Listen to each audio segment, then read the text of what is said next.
fellow horses? Nay! Welcome to the podcast. Welcome to the barn. Fellow heroes and force users of all ages, hello there, and welcome back to Inside the Tauntaun, a podcast in the multiverse of fandom and the barn. I'm Daniel Dawson, and I'm joined by my dear friend and fellow nerf herder, Alyssa Simmons. Good nay! That's the theme. Our other buddy Dino sadly can't be with us again today. Yeah, so we got a super long face about that. Harumph. He's off being a famous working actor in a musical called Cher. No, that's not a joke. This is real life. So it's just us queers again.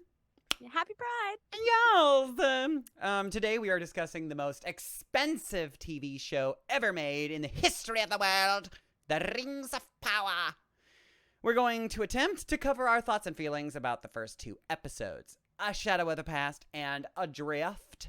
This show was created and written by Jeffrey Bezos. Just kidding. It was written by John D. Payne. Yeah. Ew. Gross.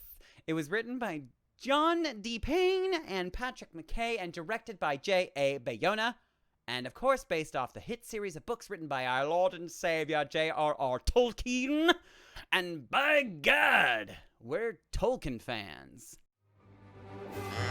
I don't know who you are or where you came from. I am Iron. I thought they smelled bad on the outside. Smells like a new car in here. Inside the Tauntaun, this is our opening song. Alyssa, Daniel, Dino, talking nerd stuff, come along. Inside the Tauntaun podcast, please like and subscribe. I was going to say, we could have done that intro again, but there's no reason. It was exactly what it should have been.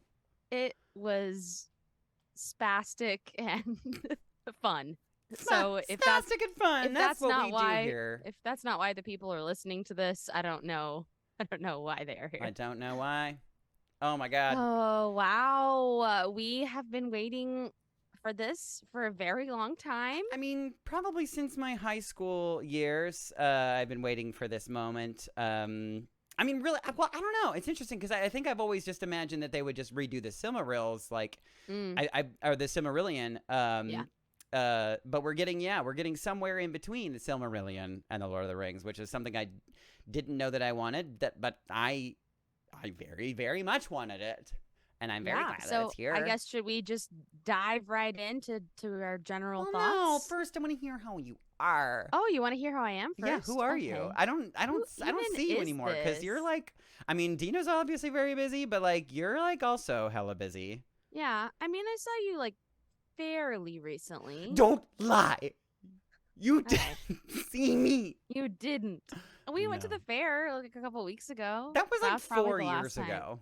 All right. Well, we did go to the fair together. We did, and we ate a lot of food. We ate so many fried things. Oh man, it was so good. It was good. My stomach hated it though. That's why I have Gaviscon.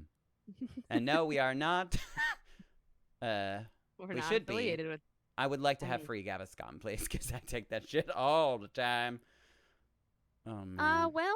Yeah, I'm good. You're good. Great. Been busy, but good. Been working your booty off. Yeah, Alyssa is lord of all the theme parks right now. She's just hitting them one by one. You haven't mastered Six Flags yet, but it's a little far. I understand. It's far, and from what I've heard, not good to work at. Not great. Yeah. But we love it. So you love it for the rides. Yeah, give me free tickets. That's fine. I will shout its praises from the mountaintops. But yes, they remember in the late 90s, early 2000s, that horrible Six Flags ad with the bald guy. Oh, the finger bus is covered. They have that bus. I just went there recently. They have the bus, the prop bus, there. Oh God. So you can take that guy. I hated those ads. They were just made me feel weird. I still don't fully understand and comprehend what the concept even was or why we put a 25-year-old woman in a bald cap and old man costume, and we're like, Yeah, that'll get them here. Yeah, well, that'll get But all I the mean, I youngins. guess look, it's 25 years later and we're still talking about it. So I mean, Very valid. maybe they're geniuses. It was kind of an iconic moment in the 90s. The 90s were a Yeah. different time, you know. They really were. They were ahead of your time. there's our first musical reference. There it is, the first, out of the probably way. not the last. Lord. How are you doing on these sweltering hot summer days? Well, as you know, the people of the podcast. Well, maybe you can see it on the podcast because it's just that hot. But I am sweating a lot. I just like Yeah. you know we Just had drenched. I have like air conditionings that are like the little portable air conditionings that are like trying their hardest to get my house to cool down, but it's just like And we're no. also trying not to break the power grid as well. Also that, on top of that, but like you gotta do what you but gotta do. we're boiling hot. And I so also what have are we a supposed little to do? puppy that's like, she's just like, help me.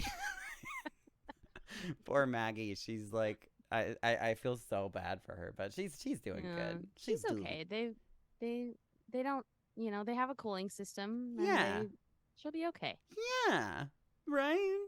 Yeah. No, but it's fine. Of course, I had to turn the ACs off for this podcast, so you will slowly see me / hear me melt into nothing. So hopefully I'll still exist by the time we're done with episode 2.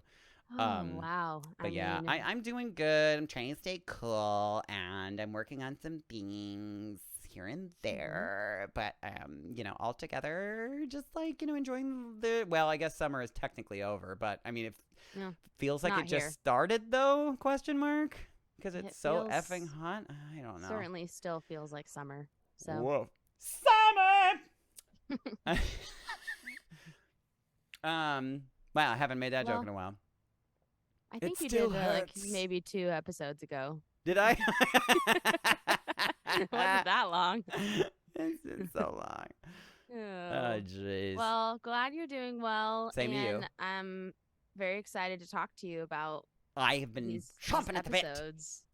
Yeah, we've really tried to keep our text conversations He's like, don't you dare talk about it. to a minimal, and really save it all for the For pod. this mome.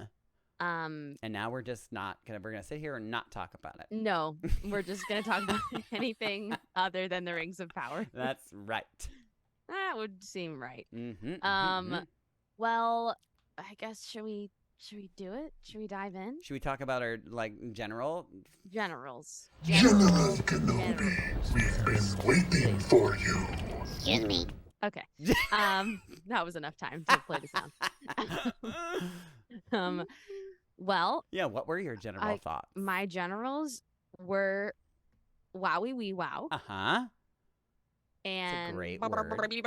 Uh-huh. Also a great word. I don't know how to spell it, but it is a And- good word to and- describe. Mm-hmm. I guess my general thoughts are just sounds today. Sounds and feelings. Yes.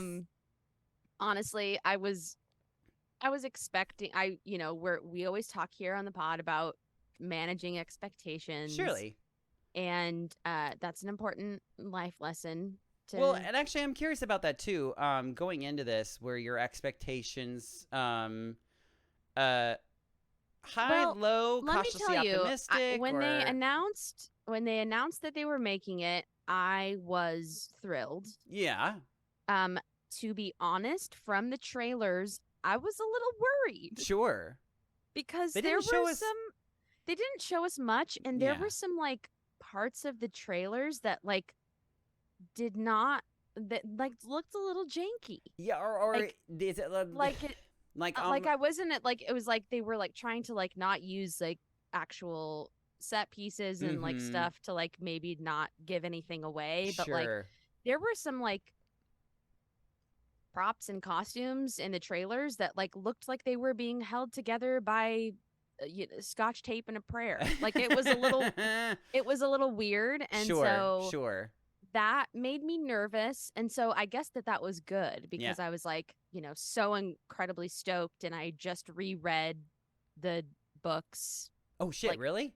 Yeah. Oh, you're yeah, gonna be I far finished- more prepared than I am because I finished Yeah, I finished Return of the King like maybe 2 weeks ago. Oh my so- God! What if I'm so jealous of you. I kind of wish that I could go back to the time that I first read the books, because like what a magical experience. But I want to read them again. It's just Yeah. it's a really long book. It's a big commitment. It's a big commitment. All of them are long books. Literally none of them are short. Even The No. Hobbit is made for It's- children, but it is But still still long. long. Yeah. Yeah.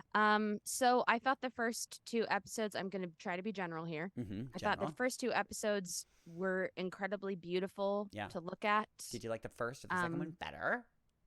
Um, Equally? you know, I think if I had to pick, I guess the second, Sure. but I liked them both. Yeah. And you know, I'm always impressed and blown away with shows that are able to do exposition without it feeling like exposition yeah. to start out.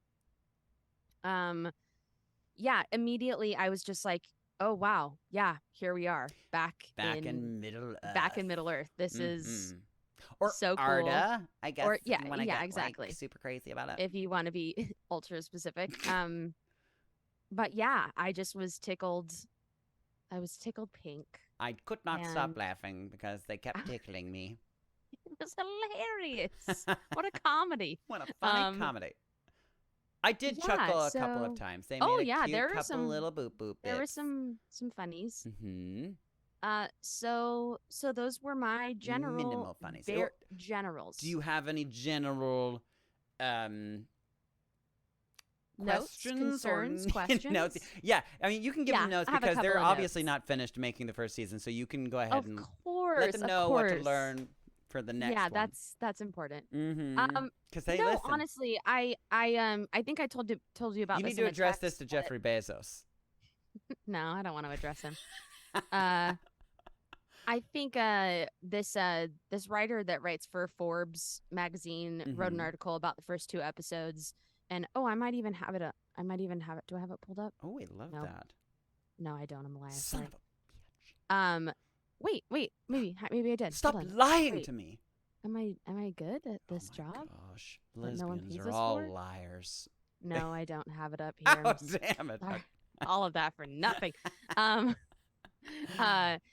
He said, you know, he's a huge, you know, Tolkien fan and Yeah. Lord of the Rings fan, and And the Forbes. and a Forbes. Mm-hmm. And he said, you know, I'm going to approach every episode of this show like it's the most expensive fan fiction television show to have ever been made. I think that's a wonderful And- way to approach it. I think that that's good, because the thing is, and he said this in such a way too that And it a was like he safe was way like, to approach it, too. and he was like, because why would you go into something like preparing to like be mad? Well, right. Yeah. Or like life is too short, the world is too crazy. Truly. Like if you want to enjoy something, you will. Yes. And I think so that people were concerned, and I understand it. It's very much a gatekeeping thing, and that's Yeah, like absolutely. for people that are ultra fans, it's kind of an unavoidable, unescapable thing. People will always be like, no, Tolkien wrote it this way, sure. and you can't change that, or you can't even don't even bother filling in the blanks, because Tolkien didn't write that, and he didn't write it for a reason, so Yeah. it will remain a mystery. And screw you for even trying to fill in the blanks. Sure. Because I think that what people are afraid that people are going to start considering this to be like canon Tolkien, and I think it's much safer to, like what your Forbes friend said, and to imagine A it close to and being personal friend. your close personal Forbies, to be a really fucking expensive fan fiction. I think that's yeah. Because the thing is, like, because it will be entertaining. it will, and it's just, I mean, the one thought, and then I'll let you do your generals, but the one thought that No, please let me do it. that I kept thinking throughout the whole entire thing was like, I cannot believe this is a television show. I really was like, We got 2 hours. I cannot believe that I just watched 2 of 10 episodes Oh that my we are God. getting this season 50 Of hours a- total through the whole series, of allegedly. a Lord of the Rings television show that looks like better than the movies. Could you imagine, like back in the day, like when they announced the Lord of the Rings movies, if there was like, yeah, we're gonna create a 50-hour. They could have, because there's plenty of material Sure. there. Sure. A 50 hours. I would have been like, I don't know what I probably would have pooped my nerd pants. Yeah. And I am currently. It's very exciting. Very exciting. You want to know my general thoughts? I do. I hated it. It was awful. No, I thought it was great. This is garbage. This isn't what he wrote. garbage. You just say all the things that you just said Yeah. about Tolkien fans.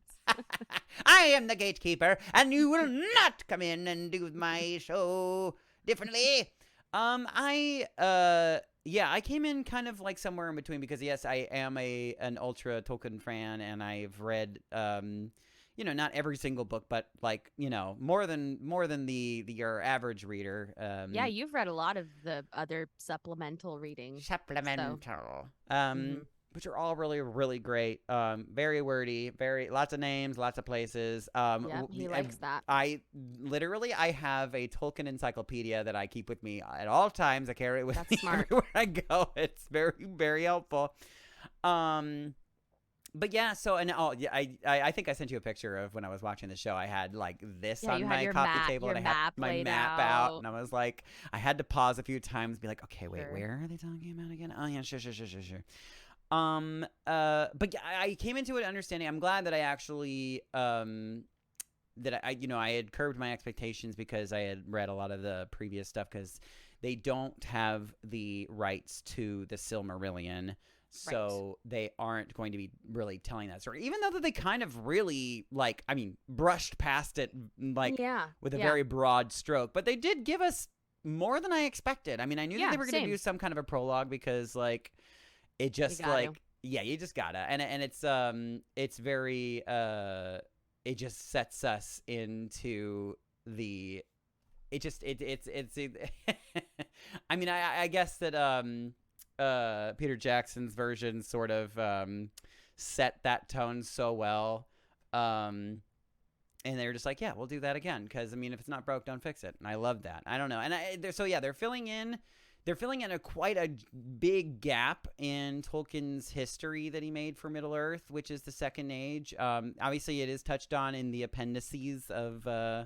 Yeah, but I mean, in comparison, because I read the appendices to start preparing for this. Yes. And I mean, in comparison, like Second Age is like 2 pages, and all of the other ages are like anywhere from like 8 to 12. Yeah. So it's just in like timeline breakdown. So you're right off the bat dealing with like less source material than the other ages. Right. And the dude, obviously they talk about it in the Silmarillion as well. Because the Silmarillion isn't like just one story. It's like a collection of stories that happen in the First and Second Ages, but mostly the first. Which, to be honest, I could never ever get through the Silmarillion. Oh, it's so good though. But yes, I understand. I really tried. Maybe I'll try to do book on tape or something, but something about that my might put brain. you to sleep, to be honest. Reading it was a struggle for me. It's so hard. I don't You have know. to be in a place where you are super jazzed and ready to, Well, maybe this show will get me there, and honestly, I'll just though, be like, let's do it. That's another general thought, because I think for people that are just this is a great. I at least in the first 2 episodes, I think this is a great window, an open door for brand new Tolkien fans. Like, I think that like this could inspire somebody absolutely to pick up a book and be like, oh, Galadriel. Well, who is this? Oh, she exists in all 3 stories. Oh, amazing. Woo, Yeah, woo, I want woo. to see what happens to her. Yeah, totally. And at first I was kind of like, when I saw I think in the like your thought, when I saw the trailers and I saw Galadriel in like this like shining armor and a sword, and I was like, cool, but why though? Like, is it just cause, like we just want to show a strong woman and like character, which I'm all for, don't mind you, but I mean, like, it just like, I was like, are they just inserting it as such? But I'm starting to see a clear character arc, and because you have in a story so sprawling as this, because like the Second Age is a very long period of time. I can't remember exactly how many years, but it's very long, and the First Age as well. And from what I understand, they are condensing it quite a lot because they have to. As a lot of you nerds out there know, like humans don't really last as long as elves and all that, and they don't want to have to keep on recasting all the humans all the time, so they're just gonna shorten the span of time. I think that all this stuff happens, which is totally fine. I completely understand that. I just Googled because I, of course, forgot my appendices into this recording booth. But Second Age is 3,441 years. Yeah, just a few years. It's real long. We gotta. She's long, and we only have 50 hours of television. Yeah, so we gotta consolidate. Yeah, but that being said, you gotta have an overarching person that we can like latch onto, because like for instance, Lord of the Rings, we had Frodo. For Hobbit, we had Bilbo. Silmarillion is a little like, I think for you, and I understandably for a lot of people, it's hard to read because it has like a bunch of it's different, but like, so like for this, they're clearly making Galadriel our central person to latch onto, which I think is great. And also you can see that they're trying to create this, because I think it would have been it might have been boring to see, because you don't want to see a character like not have a journey. Yeah, of course. When a character like starts here and they end here and nothing has changed, they're completely the same, then like what was even the point of like showing us what happened? So they're showing us her going from this like badass warrior to this like elven queen that is very like not subdued, but just like reserved and like ready to diminish and go into the West.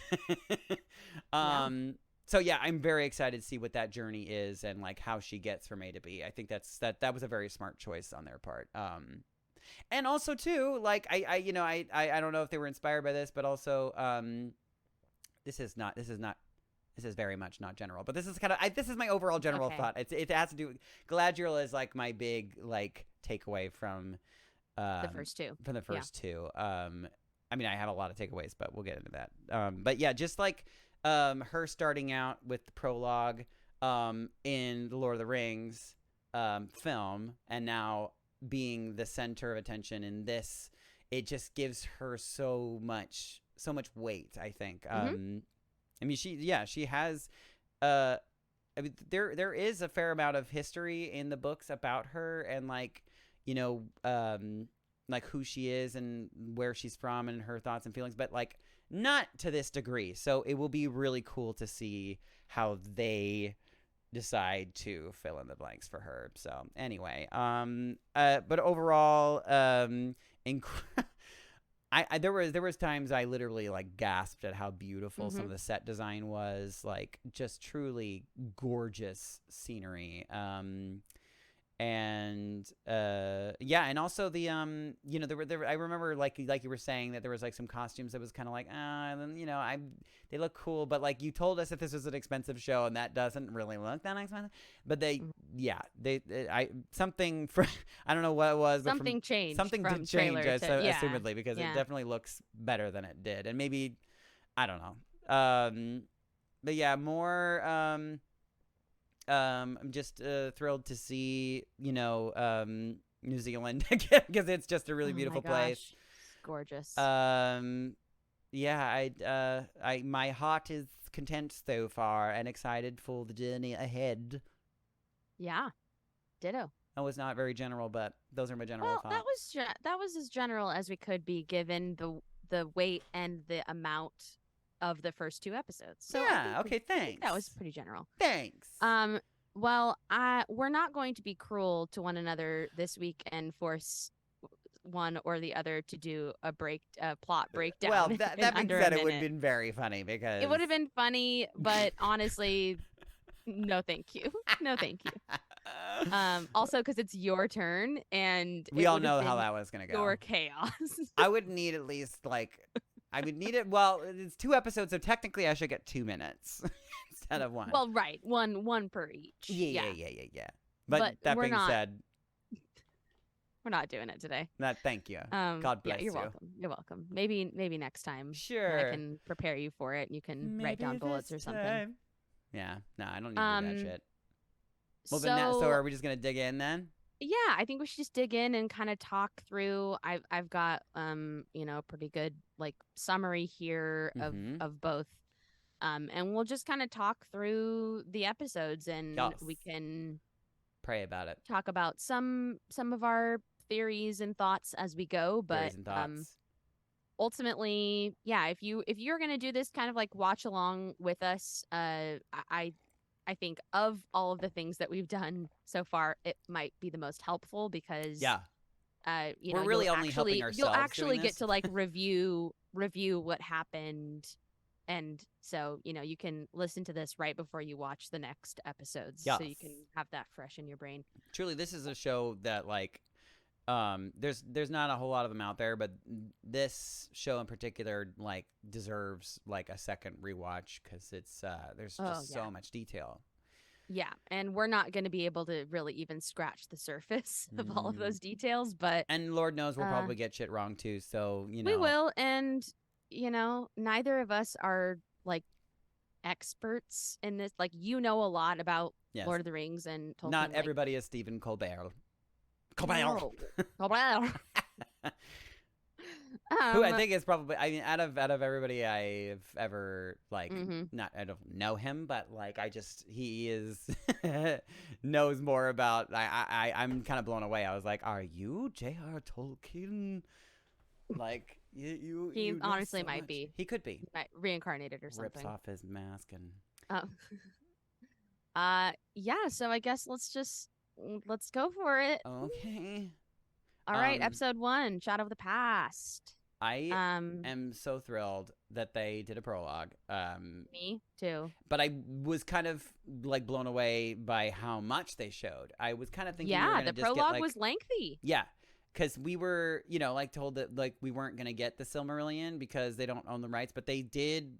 They were very clever with the way that they like told the history without like telling the history. Yeah. I guess.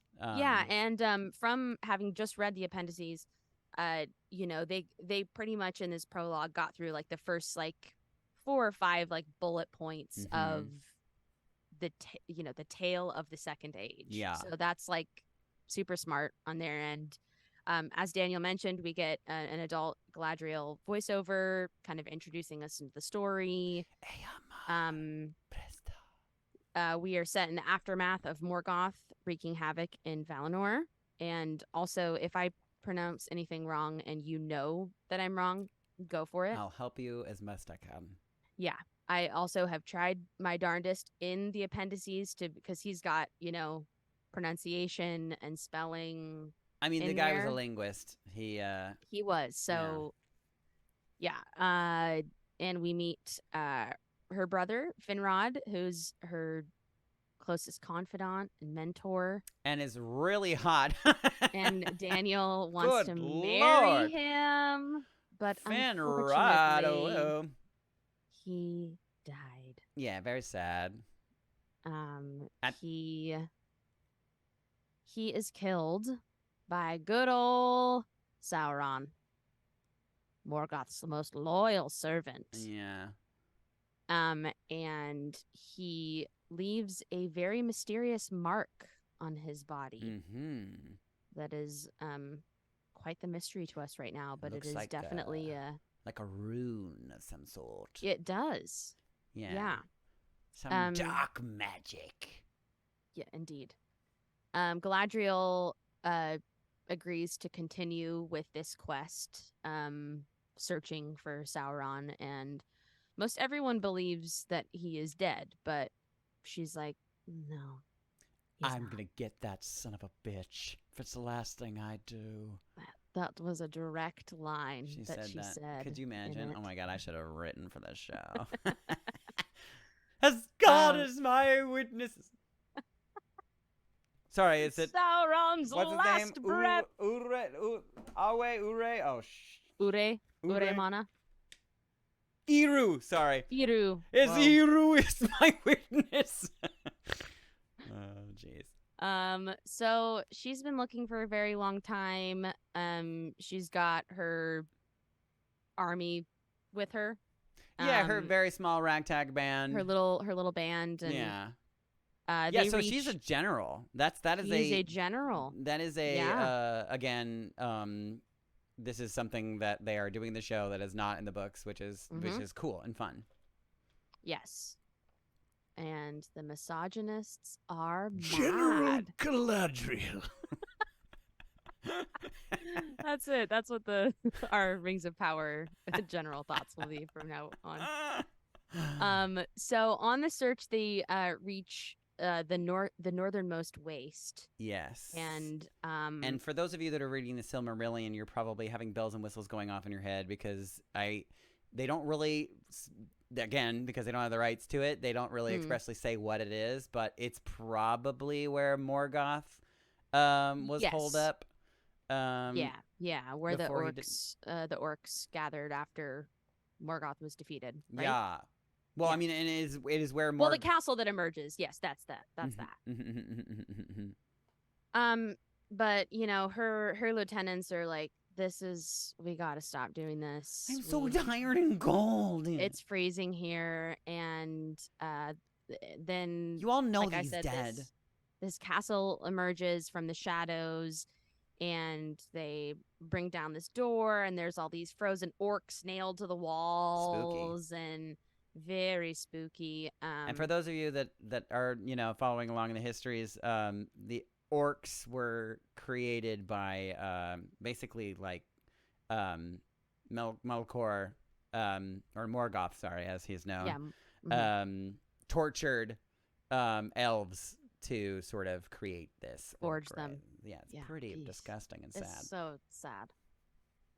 And Galadriel finds that mark that was on her brother on this stone, and this really cool, she pours water on it, and it like sizzles off, and but it's not hot. It's actually quite cool. Not hot. Yeah, that's good to note. Yeah, very interesting. They're very clearly. I think they're setting a precedent for. It's a common theme that comes back later on, but if you think about it, even the Lord of the Rings films, I think that they're kind of winking and being like, haha, remember this time, when Frodo is being introduced to the Ring of Power by Gandalf. And or at least in the films, he they put it into the fireplace, and then he's like, hold out your hand, and he's like, actually it's quite cool, and then he puts it in the hand, and it's fine. But so Galadriel for the first time kind of says that it's that there is no heat. It's so evil here that you can't feel any heat. You can't. Yes. Yeah, heat was definitely a recurring theme in both of the first episodes. So or the lack thereof. Yeah. Yes. And then we have a scary snow troll attack.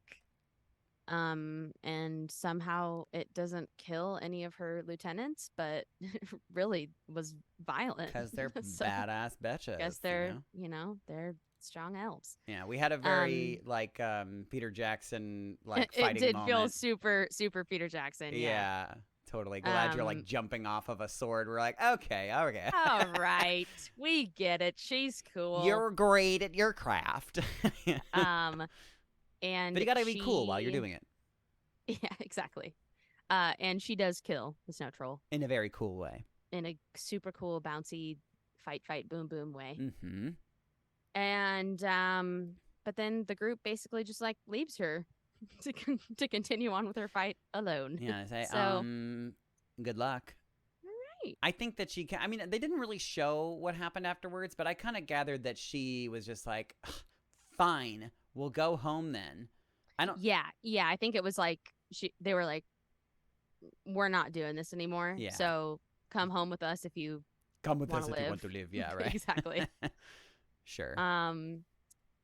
We next go to We. Rovanian, the wilderness, the wilderlands east of the Anduin, where we meet the Harfoots. The Harfoots. Oh God, aren't they cute? I mean, truly, I was like gripping my chair and like going, oh no, oh no, oh no, because like hobbits like can so easily be cringy and cheesy. Yep, correct. But what I mean, they're so just cute. immediately like this joyous celebration that like Yeah. took place. I was like, yep, Really, that's really it. cute. Really, That's really it. cute. And yeah, they're not like they're not like, oh, here comes the funny ones. It didn't feel like No. that because it was very like yeah, it just was like, oh, these are like you could tell that they all have a relationship and they're all. It doesn't feel like they're trying too hard, which is what I was worried about. Yes, and agreed. yeah, and they're all very, very cute. We meet the head of the community, Sadek Burrows, Sure. and he's very curious about why there's travelers there at that time of year. And then we meet, I think my two fave characters, Oh. Nori and Poppy. Yeah, so far. they're cute. It's Do you think they're very much lesbians? they're not. Oh, They're okay. best friends, but they're very much so. Giving us like young girl versions of Frodo and Sam. Totally. Yes. And I don't think there's that's not a mistake. You know. no, that's purposeful, Mhm. and I'm here for it. Yes, and purposeful to another thing that we'll get to later. I think. Yeah, I think so too. So they find this field of berries, and they've got all these little siblings, and then they bounce out of there because there's a wolf. Oh no, a They gotta spooky get out. wolf. Not just any wolf. It's a Not really a spooky yeah, that's one. a really scary guy. Yeah. It looks like he's kind of like spying on them or something. Yeah, it was weird, like because he didn't like he obviously saw them leaving the field, Yeah. but didn't chase after them. Right, because I feel like the wolf So- could have like probably easily taken a lot of them yeah. out. Yeah. But I don't know. Who knows? We don't really know how these Harfoots fight, or if they even fight. Yes. Seems like they're very much a hide and move kind of group It of people. seems, yeah, that's sort of what they've set up with like them migrate in the second episode, like preparing to migrate to the next spot. Now we find ourselves in Linden. Yes, Linden. Where we meet Harold Elrond. Harold. Good old Harold. Not he's not a high elf yet. He is not. And then now we have a scene where both Galadriel and her crew are going to be honored by the High King. Yes. Elrond is writing a speech for For the Gil-galad. king. And Elrond and Galadriel are really good pals. Yeah, and I enjoy their relationship.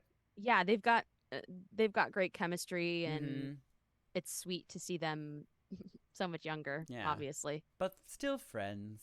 God, could you imagine being a friend that long? No, because I can't fathom being alive that many years. Yeah, I thought you were going to say, I can't imagine being friends with you for that long. Let alone the last. I got to work on a 5-minute by 5-minute basis with you, okay? Day by day. That is all I can do. Jeez. Oh, but Galadriel is like, evil is still out there. This is not over. I don't feel good about this. Yeah, and honestly, like, her eyes spoke 1,000 words when she was looking, well, or either that or two very strong words, that being F you, to Gil-galad when she's getting crowned. Like, the look on her face, they're like, ooh, she's not pleased about this at all. No, and it's very clear afterwards that, like, he's not, like, honoring her. He's basically, like, banishing her. No, he's, like, straight up, like, no, I don't want to listen to you anymore. So, like, go on, girl, get. Yeah, let Valinor have you. I don't want you here no more. Also, I think that's Yes. another thing that I either I forgot or I think that might be just a little I don't know if it's necessarily a retcon or not, but that Gil Galad seems to be kind of like doling out who gets to go back to Valinor or not. I don't know if that Yes. was a thing in the books or not. If I was curious about that too, and I didn't see anything about that. like so he's got like a direct line to Valinor, Mhm. like Valinor calling Valinor over. We've got this person, this person, this person. Can you take him this afternoon? Now that being said, I mean I believe at this time the Palantirs, I think they're called the Palantirs. They're the big like giant marble looking things that Yes. yeah, and they were back in these times. I believe they were being used to speak over long distances. So it's possible. I don't know. I don't remember there being one in Valinor, but maybe there is. I mean, probably in this show they're just gonna say that there is. Right. Yeah. Yeah, I think so too.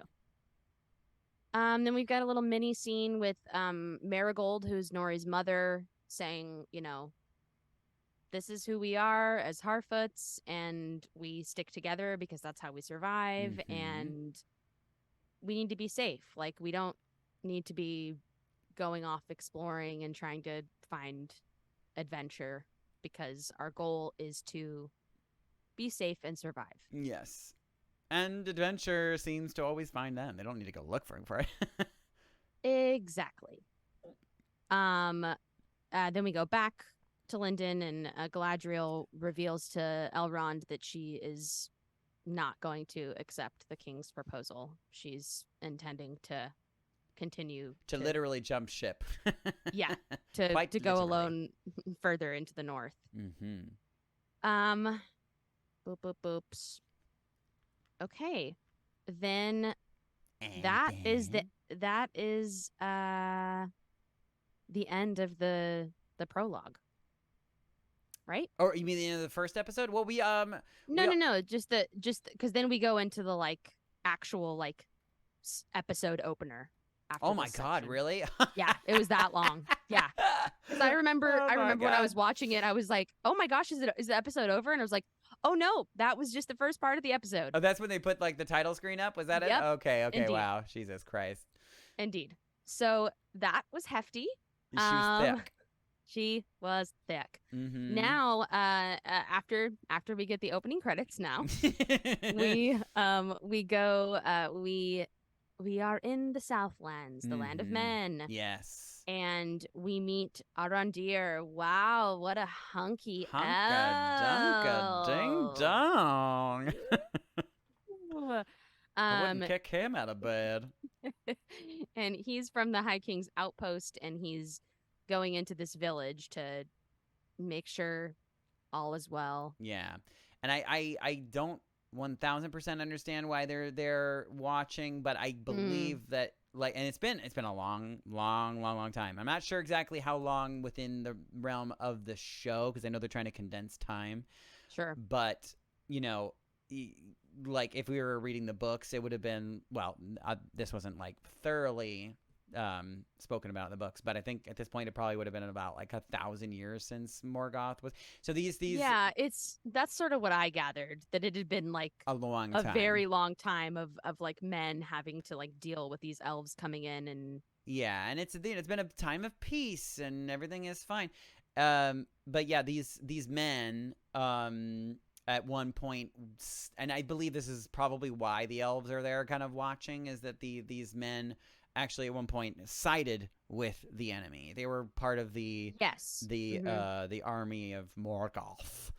Yeah. So they're just like, I'm gonna keep an eye on you. Yeah. Well, and then there's that scene later on when they, dismiss them from doing that any longer. Yeah, they're like, hey, and he Sauron's was like, definitely dead, so you guys can all go home. Nothing to see here. Right. And Arondir is basically like told, like, the reason that you were here is because like we still think that these men are bad. Well, I mean, they Like, don't. kind of rightfully so, because there's some spooky stuff happening. Yeah, and also it's interesting. They're not leaving a whole lot to mystery there, which is understandable because the show will be 4 million times longer if they did. But Right. they in their little bar or little tavern scene, like you have people that are like standing up and they're like, our rightful king will come back someday and poop on your graves. It's just like, okay. All right. We'll make Middle Earth great again. It did kind of feel like that. Kinda, sorta. Yeah. Then we meet Bronwyn, who is a healer. Right. And gives Arendir these Alpharin seeds, and you can tell that there's definitely some history with the two of them because he has been. And also with I mean, if you're following along, you nerdy nerds, that particular seed, the flower that it makes, is a flower that grows where, like, if you remember in the films, Lord of the Rings films, specifically the Two Towers, where they show the graves of the kings, and they grow on the kings' tombs, or not their tombs, but they're the little hills where they're buried. The burrows, is that what they're called? I can't remember. Anyways, yeah, I know what you know what I'm talking about. Yeah. And then healing properties. That scene that we were just talking about happens because the High King declares that the days of war are over. All the outposts are going to be disbanded. And so Arendir is free to go back home. It feels like they're definitely like rolling their shoulder at each other a little bit. Bronwyn and Arendir? Yeah. Oh, yes. There's love there. There's we don't know. There's some tension. There's only been less than a handful of like, human/elf love stories in good to note. Tolkien history, and it looks like they might be adding another one, which is fun. It does seem that way. I imagine it's probably going to have a tragic end, though. Probably. Very sad, unfortunately. So after hearing this news, Arendir goes to tell Bronwyn that he's leaving, and he, in his own way, does profess his love to her. And then she's got a customer there that kind of calls her away in that moment, and he has a cow who is very, very sick. Yeah. This is another thing that, like, I don't think was really talked about in the books, so this might be not a retcon, but just like they're a new addition. Yeah, they're adding a little extra flavor of detail.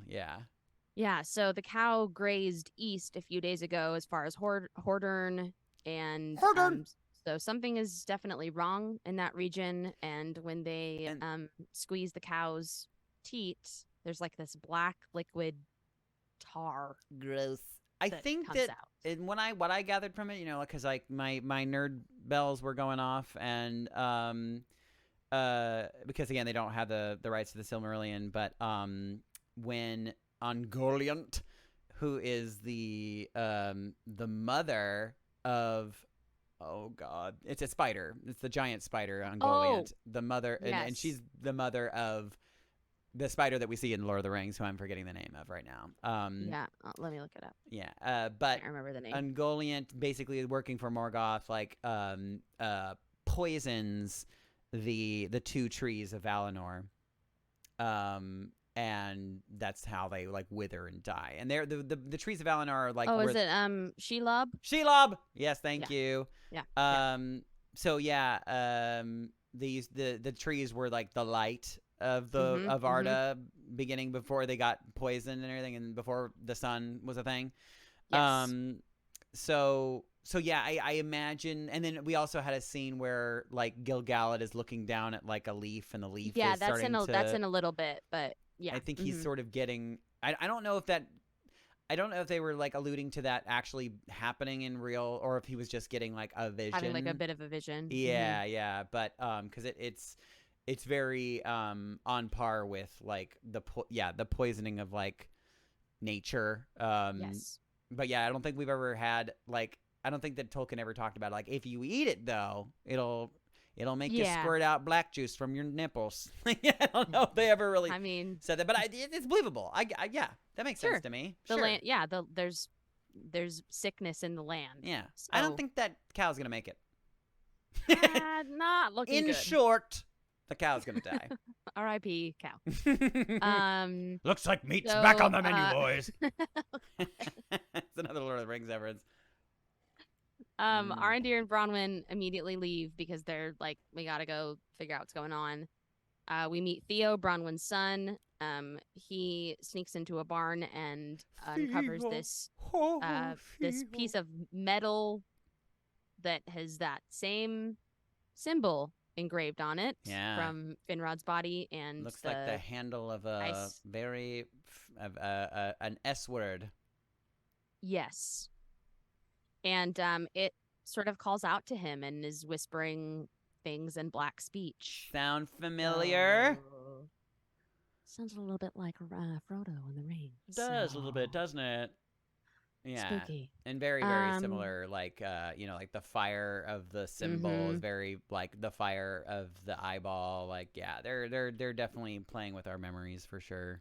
Mm-hmm. We now meet the celebrated elvish smith Lord Celebrimbor. Celebrimbor. Celebrimbor. There it is. The C Yes. is a K sound. Yes. That's the one thing I do remember from the Celebrimbor. And he's I am sweating so hard if you're watching this on YouTube. Literally same. I'm melting away. Oh, brother. Okay. We're not even halfway. We gotta work on this. All right. Whoa. So he is going to work with Elrond on this project. Yeah, very, and very, no big deal just, project. no biggie. A It's little just this side concept thing. that he has for some towers. It's no big deal. No biggie. I freaking loved this scene because we like which again I was like oh they said the words but they showed the hammer that like made the Silmarils. I was like, ooh, I love that. That's very cool. And they briefly touched on that history, which I was like, oh, okay, they're allowed some things, it seems. Well, yeah, because those are in the appendices. You're right. You're absolutely right. So that's totally free game. Yeah. So they basically told as brief of a history as they do in the appendices is what it sounds like. Yeah. But yeah, I just having seen it in like, quote unquote real life was a cool nerd moment for me because that's like the and I loved, and this wasn't, I think, expressly said in the books. It's like another thing. I mean, of course, he kind of said it is said as if it was like a legend of old, like it might not be like a real canon thing, obviously, but saying that Melkor or Morgoth like looked into the Silmarils and like was kind of like entranced by the goodness in that's them in the for so long. appendices. Yeah, that's in the Is appendices. it? Okay, yeah. Yeah. And I'm like, ooh, I love that. Like it all like that there was a moment of like, oh, he might be turned good, but then wasn't. Yeah, that's like verbatim in the appendices. So. Yeah. And I think that they, that's probably not I assumedly they're going to play with those themes again somewhere in the show, but maybe I not. think Who so. knows? But I really enjoyed that scene, mostly just for the history, but also I do enjoy this actor as Celebrimbor so far. I think he's really great. Oh, he's wonderful. I don't know his name. Do you know his name actor name guy? He's a name guy. He's a very, very popular British actor. He's done some stuff. Yeah, he was in Downton Abbey. That's mainly what I know him from. Oh yeah, right. Yeah. That's right. But yeah, he is the grandson of the guy who made the Silmarils.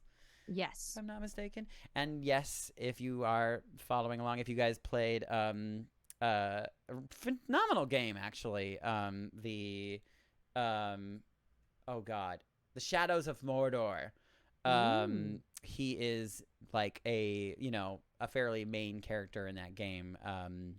It's basically his relationship with, I mean, this is a little bit of a spoiler alert, so you don't want to know about what's about to happen.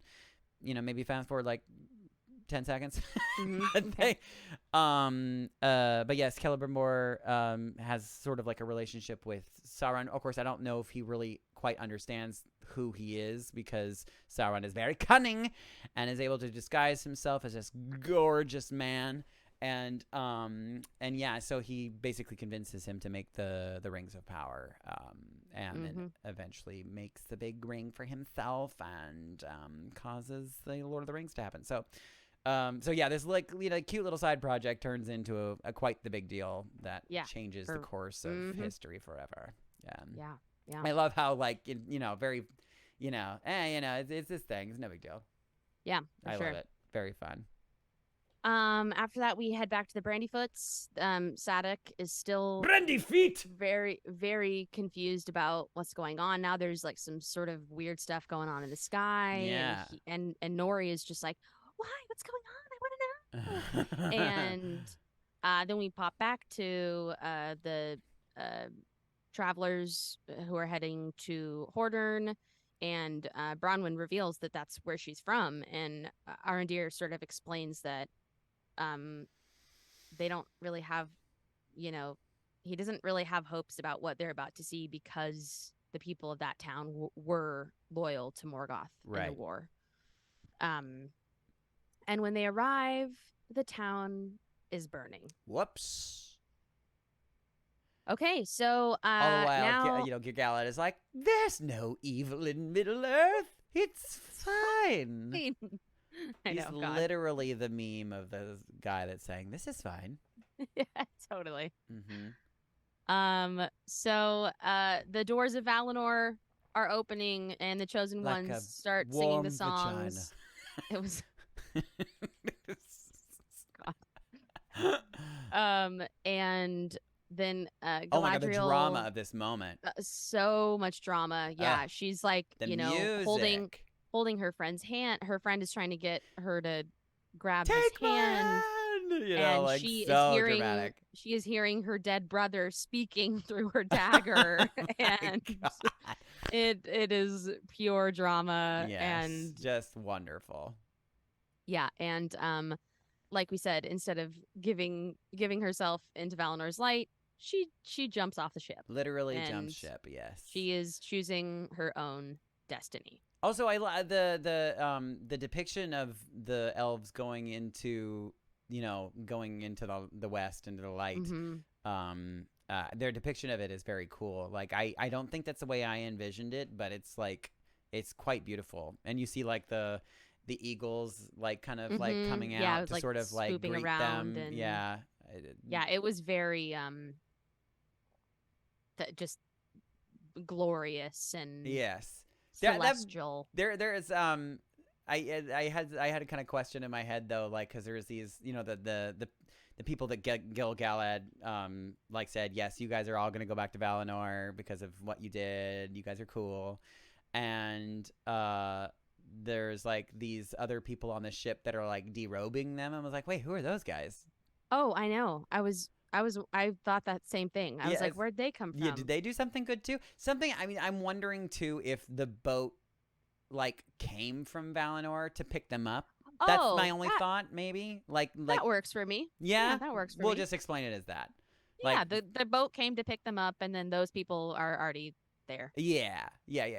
They're already Valinorians. They work on the ship, okay? Yeah, they're the ship peoples. The ship. Mm-hmm. That makes sense. And oh yes, all the while we get this freaking comet coming from the sky. Yes, here comes the comet. Oh boy. So some sort of meteor rock is flying across the skies of Middle Earth. Yes, and we saw this in the trailers, and all of us have been like, "What the hell?" And this isn't the book. This is not in the books. Nope. From as far as I understand. No, this is new. Yeah.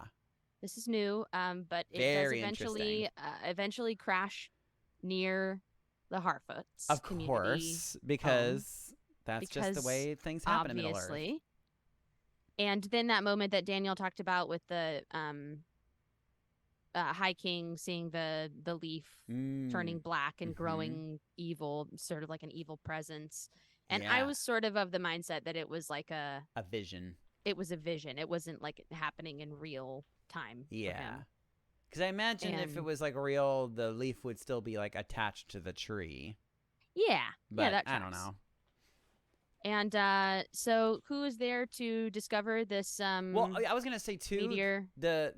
Just as a side note, I mean something that Uh-huh. the elves were like legit concerned with was the deterioration of the world around them, and they were trying to preserve the world, as it were, and the beauty of the world. And I think,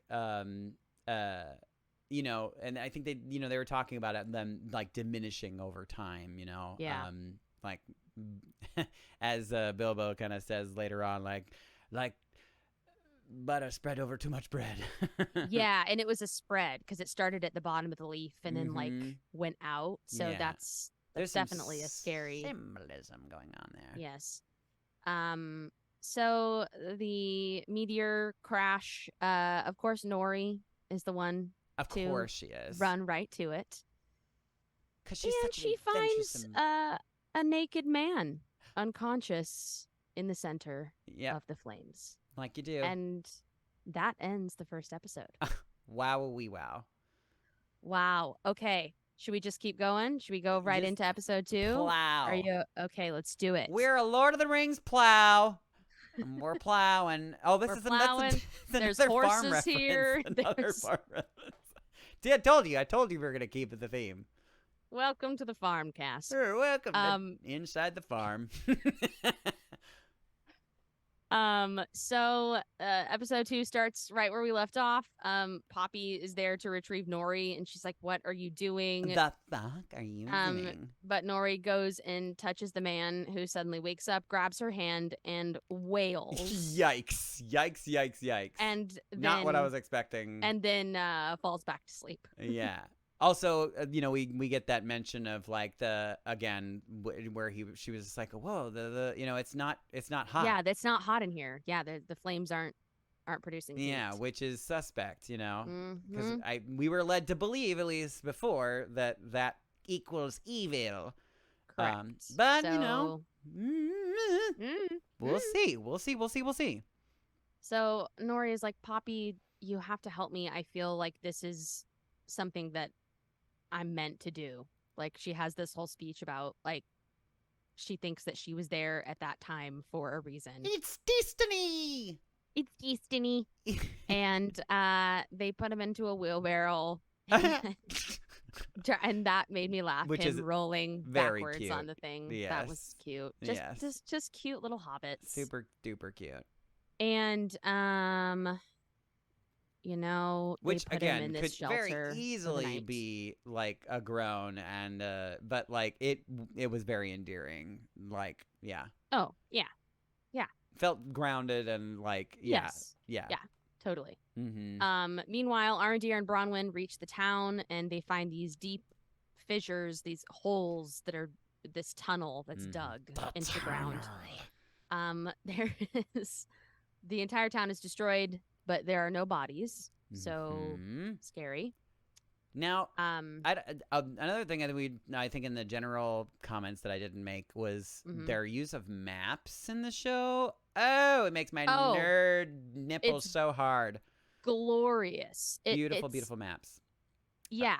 Um, Which, if you have not read any of the Lord of the Rings books, like, you don't know how important It's all about maps the are. maps, about the maps. I mean, truly though, I think, I don't know if I was saying this to you or not, but I like really wish that like there was. Oh yeah, you said this to me. Yeah. Yeah, I really Like wish that there was a like an interactive interactive- book that like, or even if you like, honestly, bet- like there should be an app that goes along with the show that like you can watch, and like the map would change Would so you take can you- see where oh, you're that'd be going, so and cool. like it'll like say these are the characters that are here, so you can click on a character, you can press pause and click on a character, so you can be like, oh, that's their history up until now, la la la. Like that would be very helpful. I also wish that with Game of Thrones too. Ugh, Yeah. patent pending. But Yes. sorry, I brought that up because if you were following along the map and kind of like going, this south area, where are we? Mm-hmm. It kind of feels like we're either really close or directly inside of where Mordor It is. absolutely is, because the appendices say that the Southlands becomes Mordor. So Da-da-da-da-da. so you were right. So we You are felt seeing it. the birth We are of seeing the literal flame birth yeah. of Mordor right there. Very, very cool. Yeah. So Arondir is like, go warn the people. This I've got to isn't follow good. this. This is real bad. And then we go to the realm of the Elven Smiths. Mm-hmm. Eregion. Eregion. There we Yeah. go. I knew it felt like oregano. It's a Reggie. Good old Reg. Celebrimbor explains that they need to strike some sort of alliance with someone. We need some help.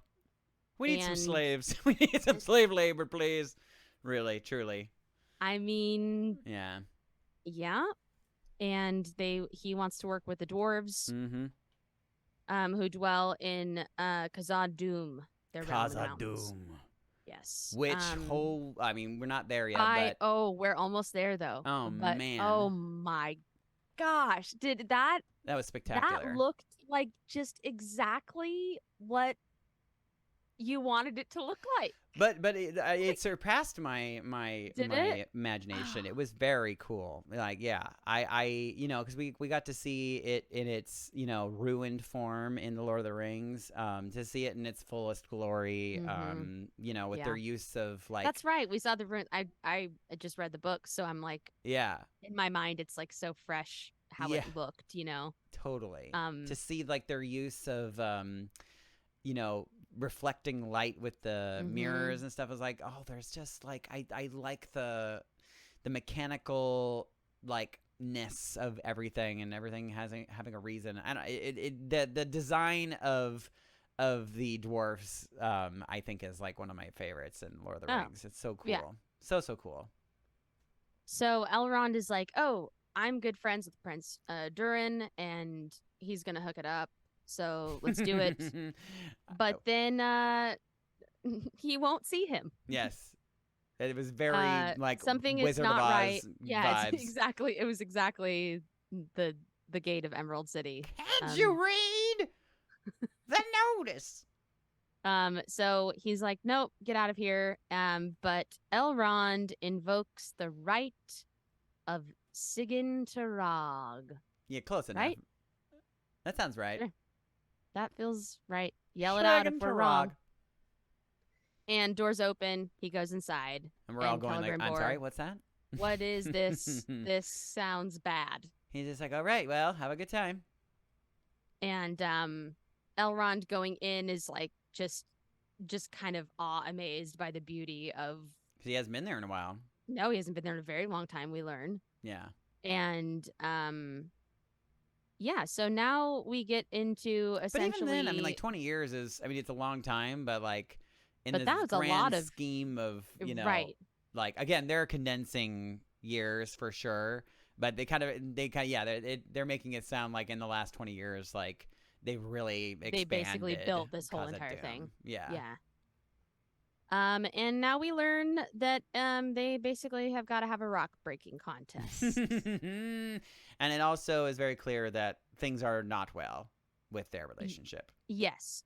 Prince Durin is really, really mad. Yeah. And we don't know He's why basically like, either you win this or you're banned from all dwarf areas from forever.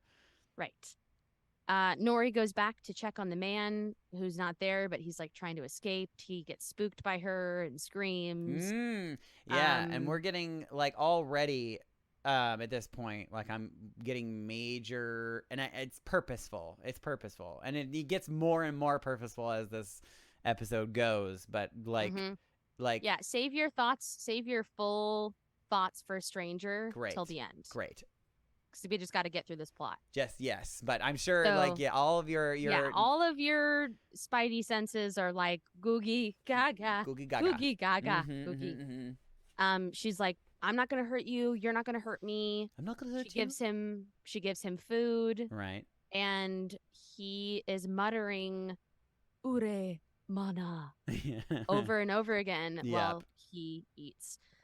If you don't, speak Elvish, Is it or know Elvish? what I it can't it is Elvish. It is. And literally translated, it means Which is curious that he's what using Elvish. is fire. Mm-hmm.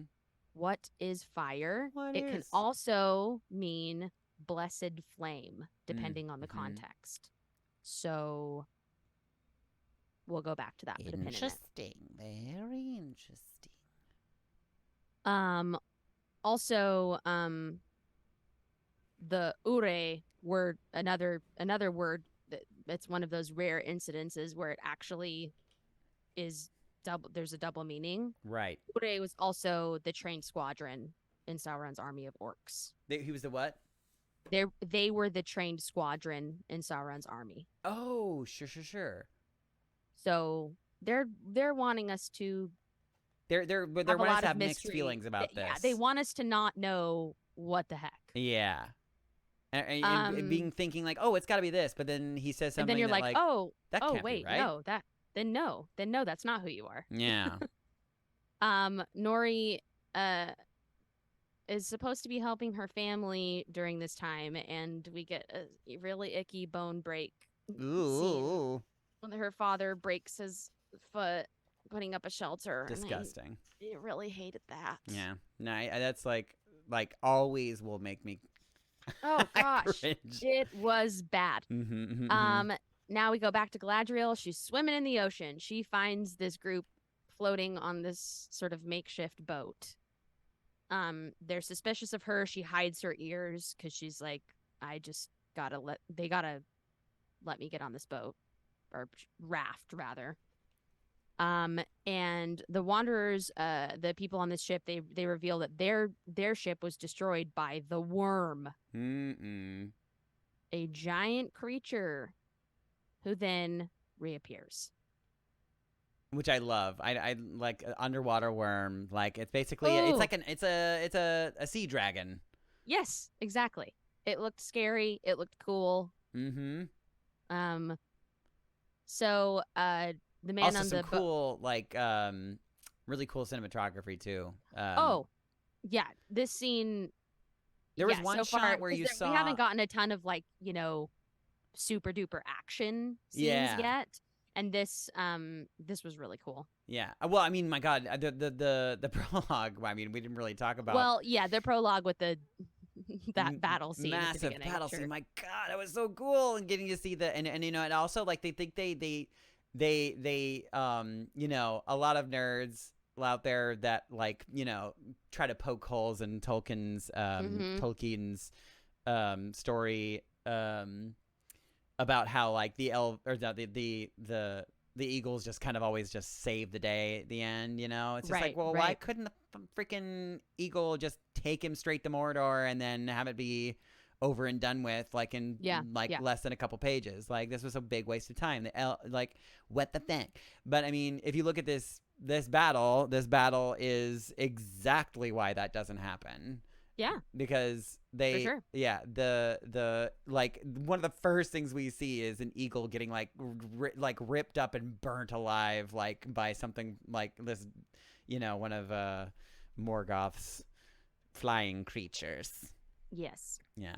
Very cool. Yes. Very, very cool. I was like, oh, my nerd nipples. Ouch. My nurples. They hurt when I twist them. So, yeah, like we said, the worm comes and Galadriel's sort of pushed back. They see that she's an elf and she's trying to swim away. The only person who survives off of that little raft is one guy, and he purposefully detaches himself. Yeah, from... he basically sacrifices all of those other every people man for himself so that he can survive. What a dick! And that was one of my favorite shots, of Galadriel swimming away. You can see all of them at the same time, and I remember you can see the creature kind of take a bite, and then the one of the guys falls off, and the camera kind of goes underwater for a second. You see the guy get eaten, and then it comes back up. That was in the such a tail, cool shot. It was. I was like, wow. It was so cool looking. Yeah, they really they're doing some cool stuff for their cinematography. Yes. So this one guy though does let Galadriel back on the raft, and we learn his name is Halbrand. Mm-hmm. We go back. We don't really have a Halbrand, at least in the No, I don't know his name, so presumably there is guy. a Halbarad, which Yeah. is a Dunedain ranger. And it is a man. But I don't think Okay, that's who he well. is, but we'll see. Yeah. Could be Dunedain though. Yeah. Maybe. We go back to the rock breaking contest. Unfortunately, Elrond loses, and he's got to be banished. Those are the rules of the game. Sorry. He kind of gives up though. I feel like he probably could have kept going, but He he's just does, like, and "Well, he's I like- just need to end this. He's like, but walk me out. 'Cause, Yeah. walk me out. And then finally, Durin angrily explains why he's so upset. I loved this scene. I thought their scenes together were so fantastic. They and with they Disa, cast the two and of with them. Disa, Oh Durin's my wife, God, who you she's meet so in a second. great. Like this was just, so much fantastic character work and world building, and Yes. it just Like giving us, again, like what you were saying earlier, like giving us a lot of like background in the character, without like just without saying, it being this like, is our oh, history. let me explain that this happened. Yeah, you it's know, like, this is like a a thing like that. Sometimes happens with friendships. It's Yep. like, we have conflict. and someone's like, hey, years later, what the heck? You And it's really like, hurt my well, feelings. this is how you hurt me. Yeah. And he tells him he missed his wedding, he missed the birth of his children, and And it's so, I don't Durin know, it's just- just really sweet to see this like really gruff, like, this yeah. rough dwarf like showing like real vulnerability. Like it's Mhm. it's very endearing. yeah. And Elrond genuinely apologizes Mm-hmm. for that. And Durin agrees to let him apologize to Disa, his wife, but just one apology, and you have to get out, and you're absolutely not staying for dinner. Which we all know that's not going to be what's happening. That's not going to happen. So Elrond stays, and over dinner, Disa explains how they met and fell in love, and eventually Durin and Elrond do make up. Relatively speaking. Yeah. Durin said, he's like, I'm still mad, but Yeah. tell me what the plans are. Yeah, right. Fine. Um, Oh, she also talks about, which I thought was a really cool, because I don't necessarily know if I remember that in the books or not, but her description of like how they find like where they decide how to dig. how they build. Yeah, that was super cool. Yeah, they I loved basically that. sing to the rocks to like, and it, like the sign. I mean, obviously it, it doesn't like. I mean, it's it makes it dips into science a little bit, and like because we do like there's vibrational energy in rock, and yeah, absolutely. I mean, that's like kind of more or less like how like I don't know if you ever watch like treasure digging shows like where they're like sending like sonar like information into the floor to see like if they can find things underground without having to dig first. Yeah. But yeah, it's kind of like that, except they're like the information that they get back is a lot more specific about like what is down there. But it's funny, she did kind of like a almost as if she knows something.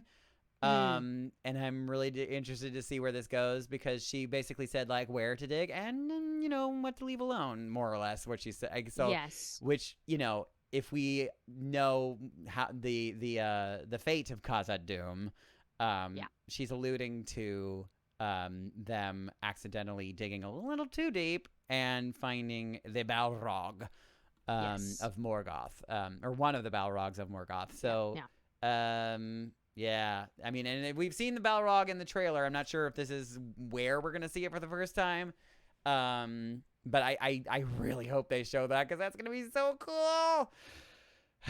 Yeah, agreed. Yeah.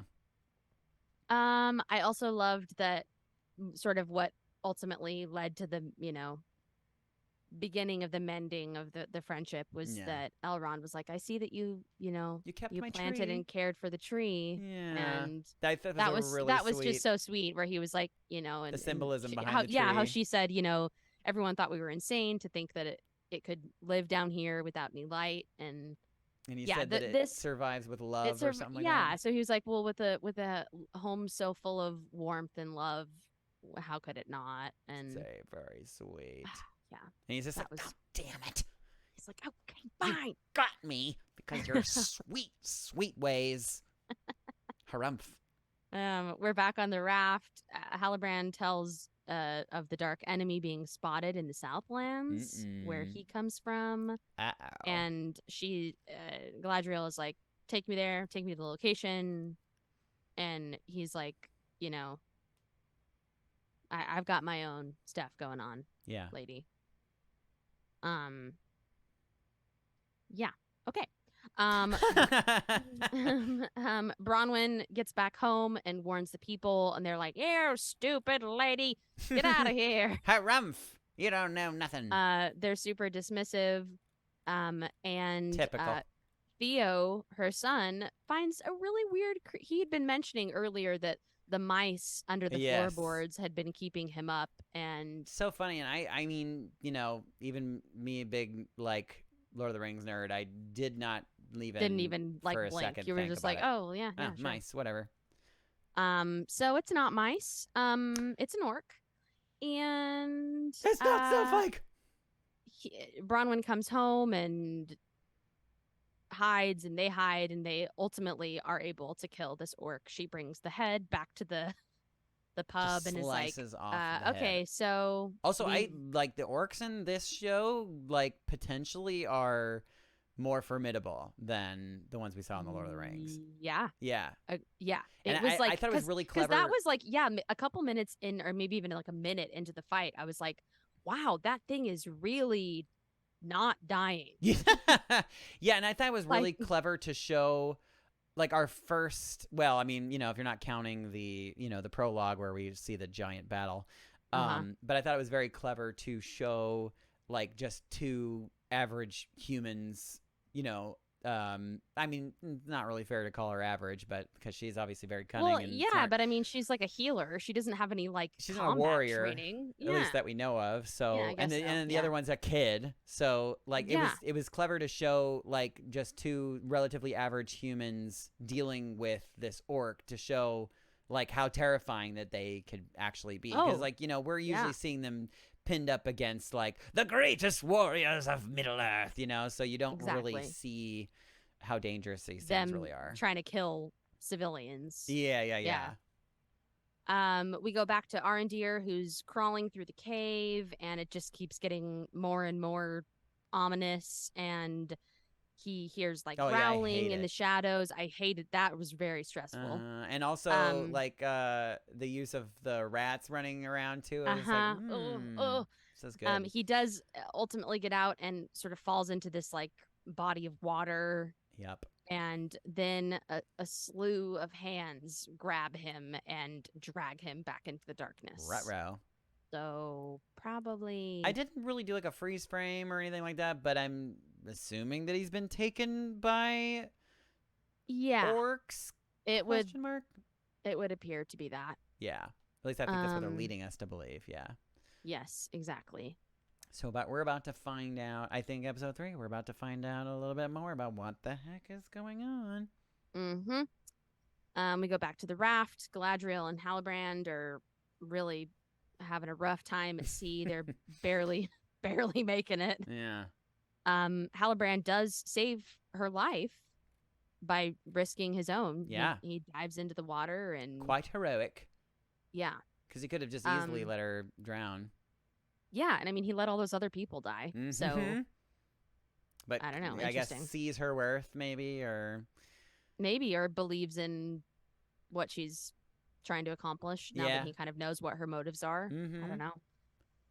Which we're still trying to figure out, like, where Sauron is going to pop into this, or if he's already popped into the story, but we just don't know, because that's another thing that people are like theorizing, that perhaps this Sauron, because, you know, he's able to sort of, like, you know, Yeah, I mean, at this moment, again, we don't know exactly how much time they skipped in, or they're condensing rather. but I know for a good chunk of time, like Sauron is like not able to like have a physical form, fully form yet. fully form. So I don't know.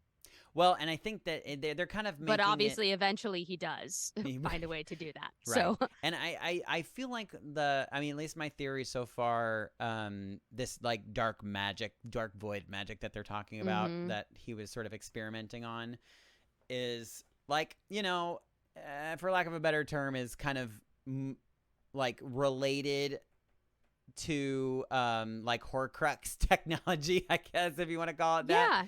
Yeah, where that checks you out. sort of like imbue your spirit into objects so that you can never really officially be like killed. Be gone. Yeah. So it looks as though maybe he's like leaving his mark on things so that like he'll always like he's not gone. He'll never be completely gone. So this sword clearly has, I don't know if it has a soul attached to it per se, but it definitely it's definitely some kind of dark magic going on there, because there's something that we maybe skipped over, that or maybe we haven't gotten to it yet, but like the kid that's like holding it, like he's got a cut on his hand and the blood is moving. That's at the end. Sorry. That's not yet.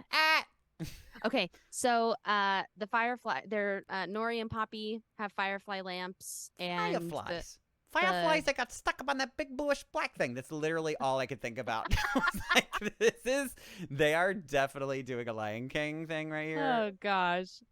And the stranger, I always thought they were bowls of gas. They're not doing a Lion King thing here. The stranger is speaking to these fireflies in some language. Which, again, that is like definitely making all of my nerd bells and whistles going off. They're being very purposeful. Of course. And he tells them to make this like constellation like shape, and Nori is like, oh, he wants us to help him find those stars. We go back now to the dwarves. Durin's father is suspicious of the elves, and rightfully so. Yeah, and he's just like, I don't know. I don't know if you can trust Elrond. I don't know, Well, I shouldn't say rightfully so, because I mean, like, he doesn't really know exactly what they're about to do. Yeah, they don't know. Yeah, but Prince Durin is like, no, I would have been able to tell if like Elrond's intentions were, because he was like so mad at him in the first place. Right. So, and it's sad because Elrond, he doesn't know. He doesn't know that it's for a darker purpose. He's just like trying to hit up his friend for a favor, Yeah. And then Durin's father opens this sort of little treasure chest type thing. And it's just like glowy and sparkly. Yeah. There's some theories as to what it might be, and I think that the general consensus is people are thinking it's mithril. Yeah, that would make the most sense, probably, because it's like a newer substance that they've found during the Second Age that, like, as if you're following along, it's just a really strong light material, which basically more or less revolutionizes. I mean, it's a rare thing though, but it's very strong. So if you have it, it's worth lots. And it also has it's good uses. Yeah, some other properties there. At least so far, all we know is that it's hard. So like it works great for armor, especially that it's lightweight, so you can run around and not feel weighted down, but also feel really protected. But who knows? Maybe it has other properties that we're not aware of. Oh, wow. Could be. It could be also. I mean, it could be. No, I was gonna say maybe it's the Arkenstone, but I don't think it's that. Because I think that's not the right place. No, and again, it's tricky, which is fine that we're kind of doing a little timeline smushing. Yeah. So it's a little tricky to be like, oh yeah, that will be now, right. Which because who knows? Who knows? But that's okay. That is okay. Now the moment that you were talking about, Theo, Bronwyn's son, is packing that spooky metal clonker Clunkers, right? And he is bleeding, and it kind of drips into that thing, and Drips then it up starts into yeah, it. drips up It's like it's being upwards. sucked into it. And then it starts like burning. And then like sort of almost like reforming itself. Yeah. Yeah. So this, whatever this object is, it definitely had something to do with why the orcs are right in that spot at the moment, and most likely about the, you know, impending doom that we're all about to witness. Yeah, and I'm curious whether or not they're going to I'm that sort of led me to believe that, I mean, I'm not sure it's going to be this kid. I think that we might be switching somebody. Yeah. It's not like Yeah. the sword might switch hands at some point. Mm-hmm. But I think that the kid is sort of like Is that what it is? Is it like the helm of a sword? is what it looks like to me. I mean, it looks like a broken sword. Because it sort of looks like a, I don't know, like a religious relic too. Like it looks Maybe. like a cross or something. That's interesting. But I guess the helm of a sword would make more sense. I mean, we'll find out soon enough. Yeah. He just needs to bleed a little And- bit more. Yeah. But You yeah, just gush into that. yeah, just gush into it. I think that you know, it may end up passing hands to somebody else, but I think that what's gonna happen is that, you know, the sword is going to be fully remade by somebody's sacrifice, you know, of their blood. Yes. And then once it's fully remade, then Sauron's spirit will be able to sort of what's it called? like you know, in an take exorcism, fully take form or whatever. Well, yeah, but I feel like instead of like taking form as like its own thing, it will be inside of someone else. Oh, yes. Okay. So to like fully possess. They're like taking a possession of someone's body. Yeah. I don't know if he's gonna like make his own form, but like maybe that's gonna be the retcon, is that he's gonna be you know, inside some other thing. Yeah. And I think I remember seeing like one of the men of that well, that's a because I think in the books he takes on the form of like a beautiful elf. Yes, he does. Yeah. So yeah, forget what I was saying. Anyways. But yeah, I think that some way that the whatever that thing is, it's gonna come back to being in full form, and then he'll end up either popping out and be like 10,000 years, or he's just gonna like possess some other body, I guess. Yeah. Okay, now let's talk about the biggest mystery of the first two episodes. The stranger. The stranger. And we say the stranger because that is what they're calling him. That is what they have titled him at this moment in time. Yes, in the credits.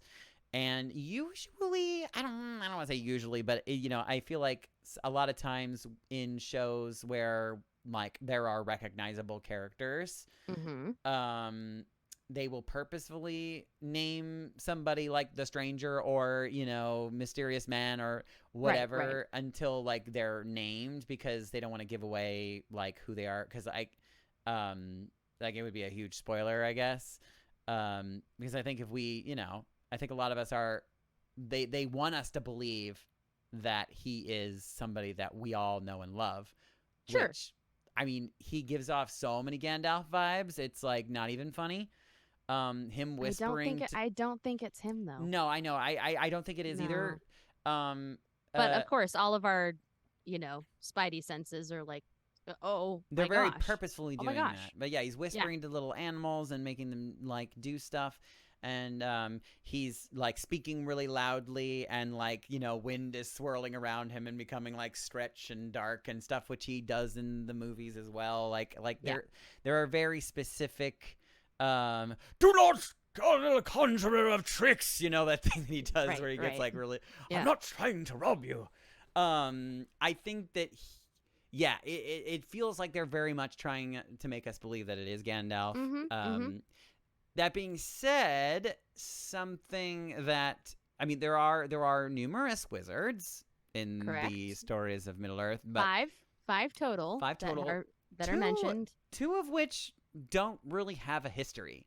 Tolkien never really wrote about two of them. Mm-hmm. And it would be really, really fun.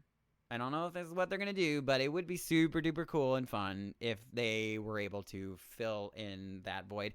And maybe like why we don't see them ever again. Mm-hmm. You know what I mean? Yeah. My first thoughts were he's one of the blue wizards. Yeah.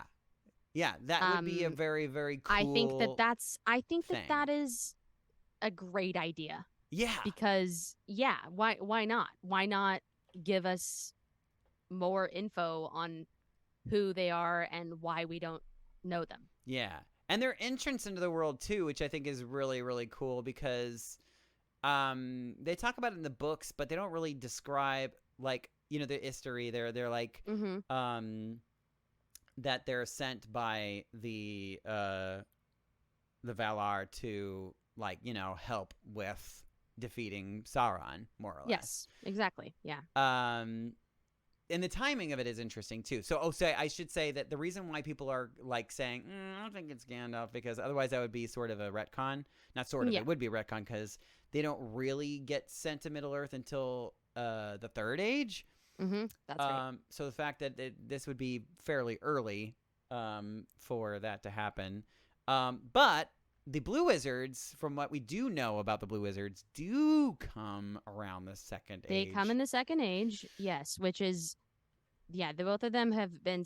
I'm on one wiki to rule them all right now. I'm on Lord of the Rings that wiki. one wiki to rule them all. It's so funny. Oh, and they were said to arrive. Oh shoot! I just lost my spot. Oh no! Oh god! Oh dear. Okay. They were said to have arrived in the Second Age around the year 1600, the time of the forging of the One Ring. Whoa! So now... their mission was directed at weakening Sauron's forces in the eastern and southern parts of Middle Earth. Look at that. Whereas the other history were focused on the west. Right. So very, very, it would be super cool. It would be super cool if we're finally getting the story of the Blue Wizard. If not both of them, at least one of them. And maybe we'll have, maybe there'll be two of them, and one of them will end up being good, and one of them will be bad. They'll be fighting against each other, and blah, blah, blah, who knows? But the cool thing is we never really seen like their entrance into the world and like them like coming by means of comet. Like that's pretty dope. Pretty cool. Yeah, yeah. But and you know, it's this is their rendition of because I mean, and when I was reading the books, that was not what I thought, but I love that idea because it kind of like, I don't want to say it makes it more real because that's definitely not real, but like, you know, they talk about the void and, you know, where like their, you know, God exists there, that he exists in the void, and we don't really describe what the void is, but we can kind of just, it's up there, you know? Yeah, it's up and out. It's space, we'll just say, you know? So yeah, our brains can't understand much. So. Yeah. So we got the Maiar, which are, you know, more or less like the angels of heaven. I mean, that's not what they call them because that's not what they are, but you can sort of say it's ish. They're like, you know, second to, but anyways, but yeah, they send the Esteri to Arda to, like, you know, help them out, and sure. Maybe they came from the void. That checks out. Why not? So they're like basically like they come down like a shooting star. I think that's dope. I think that's really cool. I don't know if that's what it is, but that's where my brain went to. My mind went there. It also, for a second, although it might be slightly early, same dealio as with Gandalf, Radagast. Sure. Wizard. I mean, the reason that I thought of that maybe is like he was with the animals, because his like his thing is that he's like the tender of beasts. Yeah, so sure. Well, but and Sauron I feel too. like it's Saruman, sorry. Yeah, I feel like it is probably the most likely choice to have it be one of the Blue Wizards, which Yeah. I And think is one- really cool. One thing I did enjoy, and I think that they're blah, blah, the use of the hobbits in relation to this, Mm-hmm. alleged wizard, the stranger. It would if they do end up like staying a unit for a considerable amount of time, and she does continue to sort of like help him, Yeah. either gain his memories back or help him get on his feet or whatever, it adds a sense of weight to Gandalf's Gandalf's, love affinity. for the hobbits. Yeah. Yes, they're always surprising you with their. Yeah, and it's just like a known thing among wizards too. It's like, oh yeah, the hobbits, like, You can they always got trust us. the hobbit. The hobbits got us. Yeah, You know? the hobbits are good people. They always will lift you up, and they're you're very resilient and adventurous, and like it's I like the idea that the hobbits are always there too. Yeah, I think that's sweet. Mm-hmm. Even if this character is indeed not Gandalf, like I think that Gandalf could have gathered that information from his fellow histories. Sure. Yeah. Whoa. So, that was the first 2 episodes of the Rings of Power. If you somehow made it an hour and 40 minutes into this episode, congratulations. Congratulations. I mean, honestly, I'm amazed that both of us made it, because we're about to devastatingly completely melt away. hot. So Which means that we're not evil. we're not. Yeah. We're not. That's what that means, because Yeah. it should be quite cool. It's quite cool. So yeah, join us. We're gonna focus on this show for the next Several weeks. little bit, and then There's so much stuff. having watched the last couple of episodes of She-Hulk, we feel confident that we'll be able to kind of do a big ol' She-Hulk episode, A big ol'. like we did for Miss Marvel. Yeah. And just talk about the whole season. So we're doing this, and then Andor is just a couple weeks away as well. So it's real busy in this Tauntaun, but Very excited. What a blessed content age Blessed we live in. nerd time to be alive. And I mean, like, and it's oh man, and again, I know we're not really covering the House of the Dragon, but my God, what an amazing show too. I know you'll never watch it because it's very, very dark. I mean, there's people getting eaten by crabs. Yeah. It's No, I can't do it. It's a lot. Can't do it. You wouldn't. do it. You wouldn't like it. Nope. Wouldn't I like know. it. I know I wouldn't. But my God, it is an amazing show. So yeah, it's a blessed time for us nerds. Indeed. Get out there and watch some. Watch some nerdy stuff. Watch some nerdy stuff, and then nerd with us. If you're not following us on, all of the things, we're Inside the Tauntaun podcast on Instagram and pretty much everywhere else. You'll get all of our little updates and things there. So do that. Yeah. So thanks and also, for listening. let us know what you thought about. Oh yeah, please write in the 'Cause- comments or send us a DM or whatever. We want to. We always obviously like talking about this stuff. And so. definitely, if like your nerd bells and whistles went off and we said something that was very wrong, please correct us. Oh, sure. I need that, for goodness we're- sakes. Obviously, this is new. I mean, it's not new for us, but it is new for Inside the Tauntaun to be covering this type of show. So many things. Yeah. But yes.